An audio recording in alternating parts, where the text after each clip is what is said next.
جی ناظرین، بریک کے بعد ایک بار پھر آپ کو خوش آمدید کہتے ہیں۔ بریک پہ جانے سے پہلے چودھری صاحب نے جیسے کہا تھا کہ جی جوڈیشل کو ہو گیا، عدلیہ نے مفلوج کر دیا، حکومتی جو ادارے ہیں ایگزیکٹو بے حال ہو کر رہ گئی ہے، ظاہری بات ہے ریاستی ادارے اس میں شامل ہیں۔ شاہ صاحب تو پھر ریاستی ادارے مفلوج ہو کر رہ گئے، جوڈیشل کو ہو گیا، معاملہ صرف خط لکھنے کا؟ کوئی جوڈیشل کو بھی نہیں ہوا اور ریاستی ادارے جو ہیں مفلوج بھی نہیں ہوئے۔ یہ الگ بات ہے کہ بھئی ایک ریاستی ادارہ جس کو ایگزیکٹو کہتے ہیں، مطلب اننیسیسری، پتہ نہیں ایڈوائزر کون ہے ان کے، مثلا ایڈوائزر ان کا ایک سب سے بڑا ایڈوائزر جو ہوتا ہے وہ اٹارنی جنرل آف پاکستان ہوتا ہے، کیونکہ وہ وفاق کا،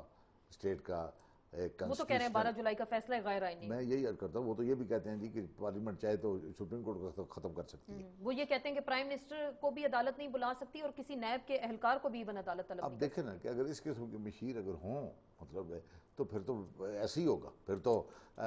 دن کو تارے نظر آئیں گے اور رات کو سورج نظر آئے گا، پھر تو ایسے ہی ہوگا۔ مطلب کہ اگر جو وہ لوگ جن کی بنیادی ذمہ داری ہے کہ بلیک اینڈ وائٹ میں کیا ہے، کانسٹیٹیوشن جو کہ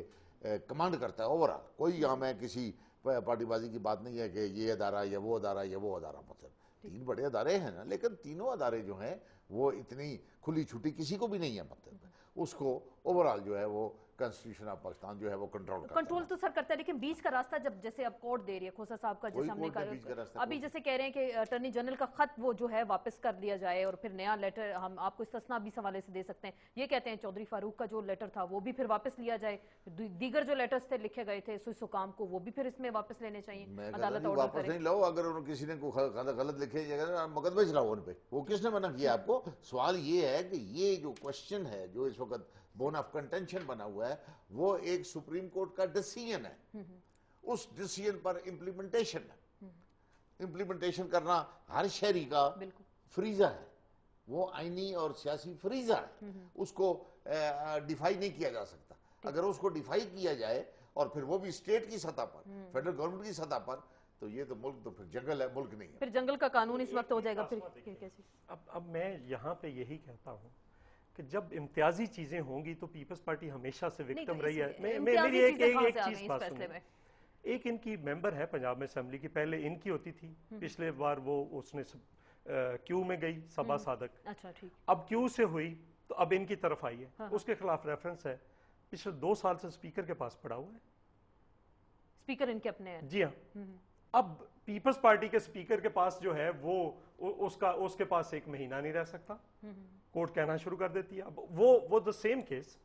ہم یہ کہتے ہیں کہ میں بار بار کہتا ہوں کہ جو باقی کیسز ہیں وہ بھی تو سنیں، اثر خان کیس بھی سنیں، باقی کیسز بھی سنیں، صرف ہمیں ہی ٹارگٹ کیا، لیکن آپ کو ٹارگٹ کیا گیا، لیکن عمل درآمد کیس ہے، 3.5 سال ہیں۔ جی شفقت صاحب کچھ کہنا چاہ رہے ہیں۔ ایک چیز پہ صرف لڑے جا رہے ہیں۔ عرض کرنا چاہتا ہوں،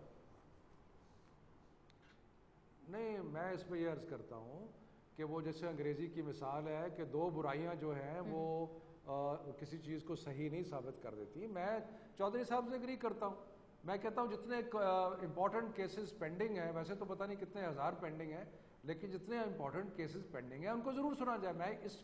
اس سے کوئی انکار تو نہیں کر رہا کہ امپورٹنٹ کیسز کو اصغر خان کیس ہم کہتے ہیں کہ سنا جائے، اس کے علاوہ اگر کوئی اسٹے آرڈر شہباز شریف صاحب کے یا کسی کے خلاف ہے تو وہ سنا جائے، بالکل سنا جائے، لیکن اس کا مطلب یہ ساری چیزوں کا ایک مطلب یہ تو نہیں ہے کہ ہم کہیں کہ جی اگر کسی نے چوری کی ہے تو اگر ہم نے چوری کی ہے تو پھر ایک برابر ہے، کوئی پرابلم جو ہے اس کو ہم ختم کر دیں۔ دیکھیں اس کو صحیح جو آرگومنٹ ہے وہ یہ دیں کہ جناب ہم اس